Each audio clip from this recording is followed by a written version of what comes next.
Hello दोस्तों, स्वागत है आपका हमारे चैनल यूपी एग्ज़ाम क्विज़र में।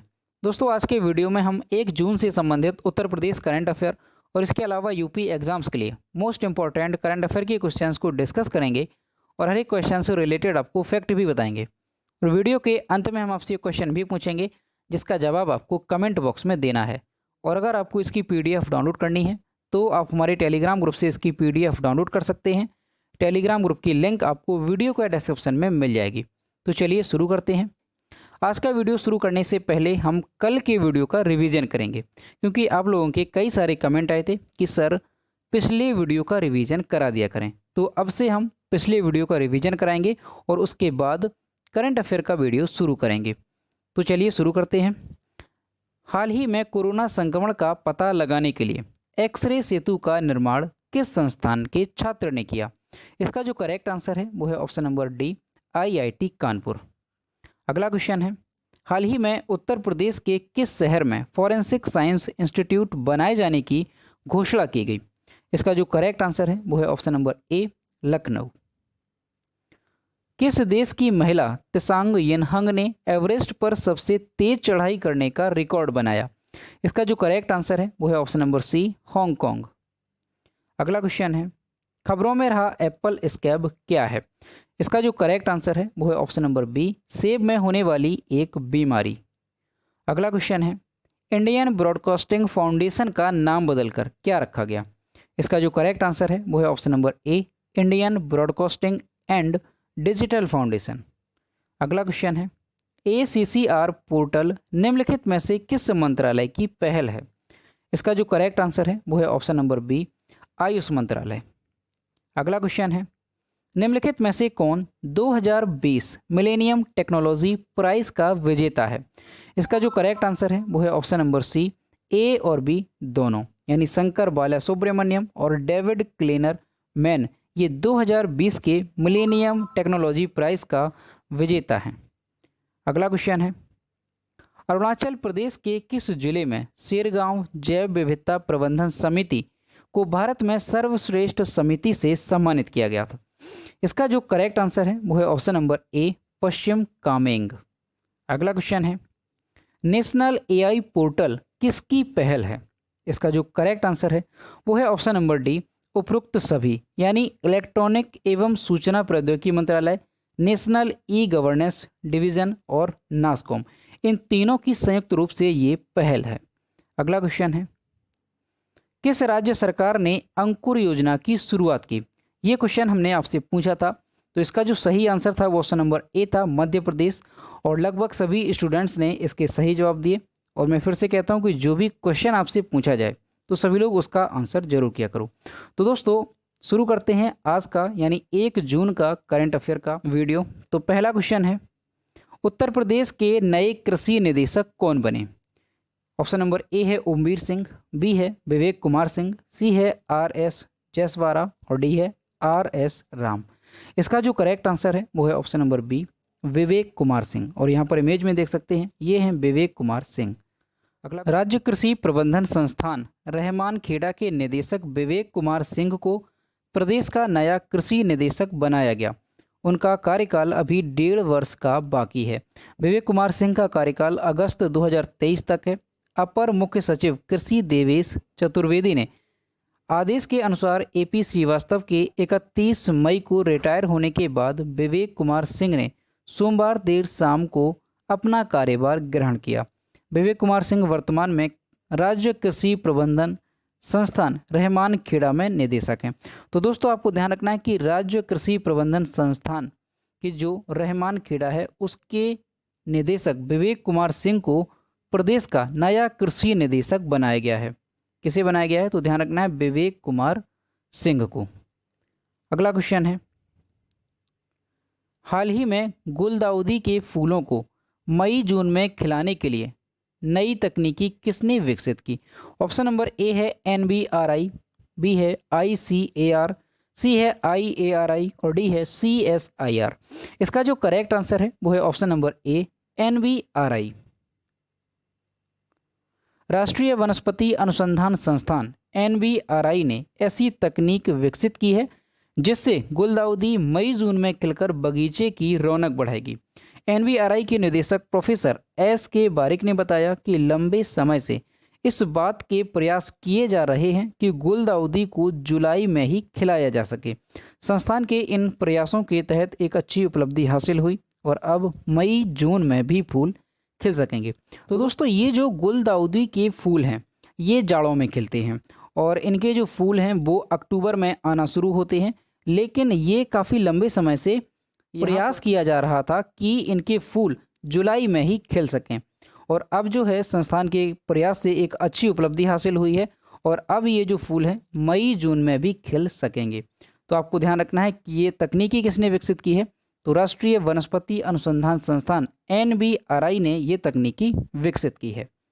अगला क्वेश्चन है, हाल ही में हिंदी पत्रकारिता दिवस मनाया गया, प्रदेश का पहला हिंदी पत्र कौन सा था? ऑप्शन नंबर ए है उदंत मार्तंड, बी है बनारस अखबार, सी है सर्वहित कारक और डी है इनमें से कोई नहीं। इसका जो करेक्ट आंसर है वो है ऑप्शन नंबर बी, बनारस अखबार। उत्तर प्रदेश का प्रथम हिंदी पत्र बनारस अखबार था। बनारस अखबार का प्रकाशन जनवरी 1845 में हुआ। यह अखबार गोविंद नारायण थत्ते के संपादन में उत्तर प्रदेश से प्रकाशित हुआ। अखबार के संचालक राजा शिव प्रसाद सितारे हिंद थे। और दोस्तों इसके साथ ही आपको ध्यान रखना है कि 30 मई 1826 को कलकत्ता में भारत का पहला हिंदी अखबार निकाला गया था। तब से इस दिन को हिंदी पत्रकारिता दिवस यानी हिंदी जर्नलिज्म डे के रूप में मनाया जाता है। पंडित जुगल किशोर शुक्ल ने कलकत्ता से 30 मई 1826 को उदंत मार्तंड नाम का एक साप्ताहिक समाचार पत्र के तौर पर शुरू किया था। तो ये क्वेश्चन मोस्ट इंपॉर्टेंट है, आपको अच्छे से ध्यान रखना है कि 30 मई को, कब 30 मई को प्रतिवर्ष हिंदी पत्रकारिता दिवस के रूप में मनाया जाता है। और जो भारत का पहला हिंदी अखबार था वो कौन था, तो उदंत मार्तंड, ये भारत का पहला हिंदी अखबार था। और इसे कब प्रकाशित किया गया था, तो 30 मई 1826 को। कहाँ से, कलकत्ता से। और दोस्तों उत्तर प्रदेश की अगर बात की जाए तो उत्तर प्रदेश का प्रथम हिंदी पत्र कौन सा था, तो ये था बनारस अखबार। और इसे कब प्रकाशित किया गया था, तो इसे किया गया था जनवरी 1845 में। अगला क्वेश्चन है, किस राज्य में बुद्ध की एक लघु मूर्ति खोजी गई? ऑप्शन नंबर ए है बिहार, बी है छत्तीसगढ़, सी है पंजाब और डी है कर्नाटक। इसका जो करेक्ट आंसर है वो है option number D, Karnataka. Karnataka राज्य के उडुपी जिले के अलेम्बी में कुएं की खुदाई के बीच बुद्ध की एक लघु मूर्ति खोजी गई। इस बुद्ध की मूर्ति में वह धर्म चक्र प्रवर्तन मुद्रा में कमल के आसन पर विराजमान है, जिसकी प्रतिमा 9 सेंटीमीटर 5 सेंटीमीटर चौड़ी और 2 सेंटीमीटर मोटी है। तो ध्यान रखना ये जो प्रतिमा है 9 सेंटीमीटर लंबी है, 5 सेंटीमीटर चौड़ी है और 2 सेंटीमीटर मोटी है। अब ये जो प्रतिमा है ये कहाँ पर खुदाई के दौरान पाई गई है, तो ये कर्नाटक राज्य के उडुपी जिले के अलेम्बी में कुएं की खुदाई में ये पाई गई है।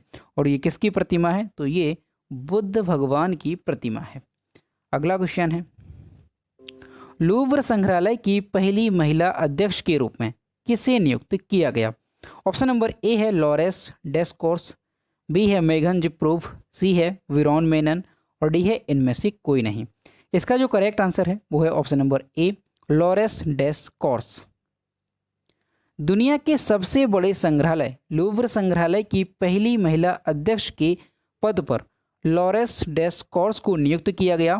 प्रसिद्ध इतिहासकार लॉरेस डेस्कोर्स को पिछले 228 वर्षों में पहली बार लूव्र संग्रहालय का अध्यक्ष के रूप में चुना गया है। लॉरेस डेस्कोर्स को लूव्र संग्रहालय के वर्तमान अध्यक्ष मुसीडी ऑर्स की जगह नियुक्त किया गया है।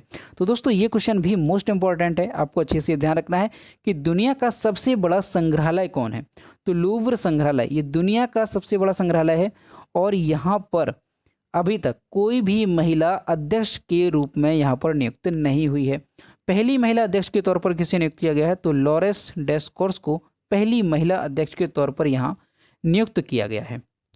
और दोस्तों ये जो संग्रहालय है लूव्र संग्रहालय ये कहाँ पर स्थित है, तो ये भी आपको ध्यान रखना है, ये फ्रांस की राजधानी पेरिस में स्थित है और ये दुनिया का सबसे बड़ा संग्रहालय है। अगला क्वेश्चन है, भारतीय इंटेलिजेंस ब्यूरो वर्तमान प्रमुख के रूप में किसे नियुक्त किया गया?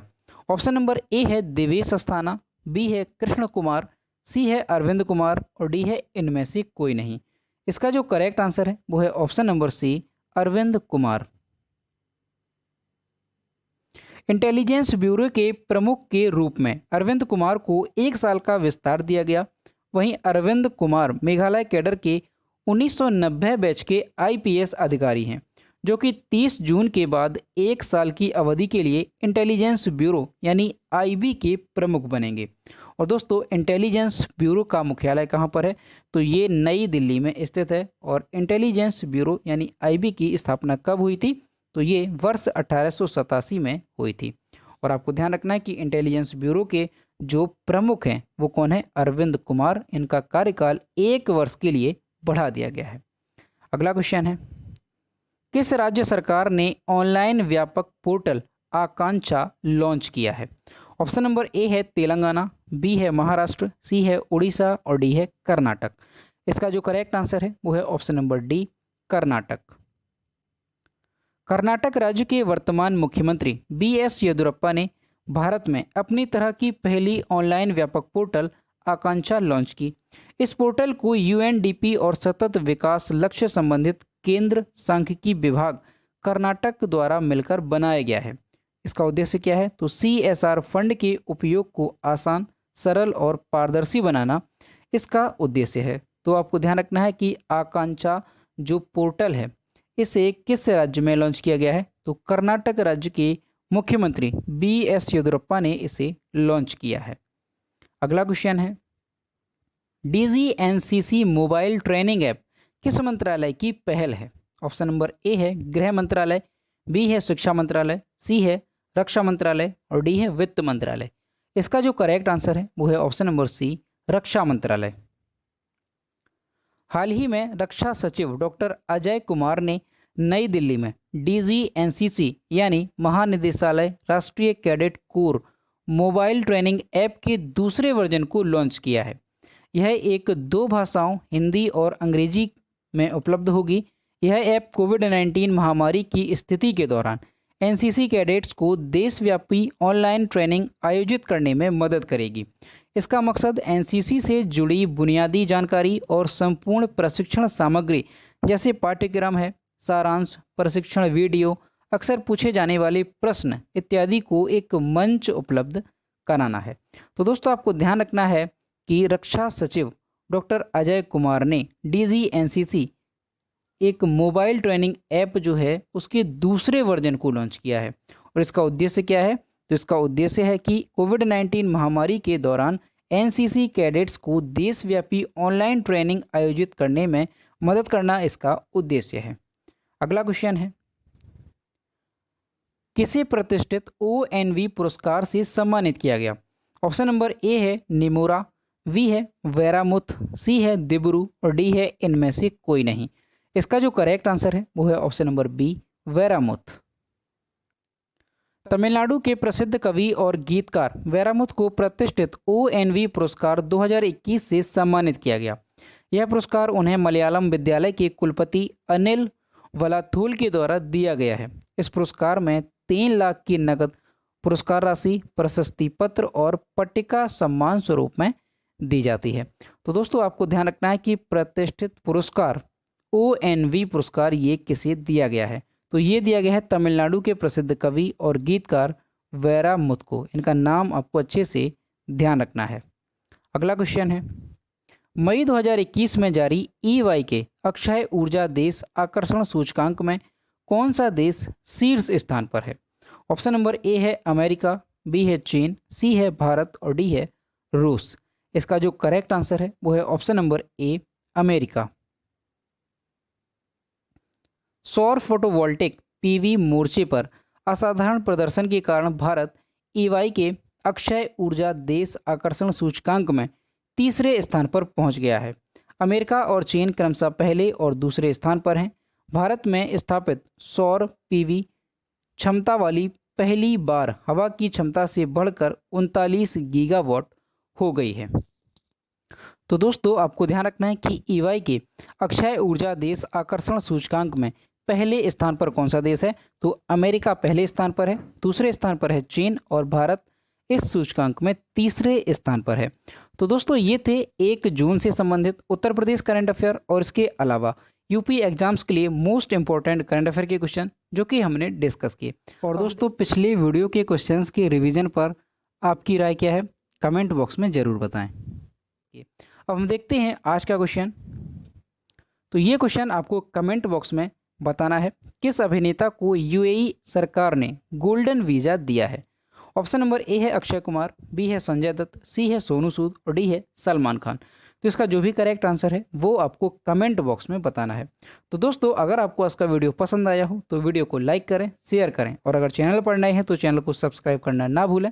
साथ ही बेल आइकन को भी प्रेस करें ताकि टाइम टू टाइम नोटिफिकेशन आप तक पहुंचता रहे। तो मिलते हैं नेक्स्ट वीडियो में। Thank you.